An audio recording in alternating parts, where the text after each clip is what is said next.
How to change your age on TikTok. If you entered the wrong date of birth on TikTok, you can request a change through TikTok support. First, open the TikTok app on your phone. Tap Profile in the bottom right corner. Tap the three-line menu in the top right corner. Select Settings and Privacy.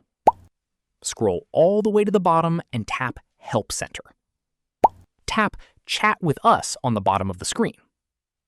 Now select Account and explain that your date of birth is incorrect and you want to update it. Include your correct date of birth, then submit the request. TikTok may respond with instructions to confirm your date of birth. Follow the link provided and enter your correct birthday. TikTok may then ask you to verify your age using an available method, such as facial age estimation or a selfie with ID. Follow the on-screen instructions and submit the required information. Once TikTok verifies your information, your date of birth can be updated on your account. Keep in mind that TikTok may require additional verification and approval isn't guaranteed. And that's how you can request to change your age or birthday on TikTok. If this tutorial helped you, don't forget to like the video and subscribe for more TikTok tips and tutorials. Thanks for watching, and I'll see you in the next one.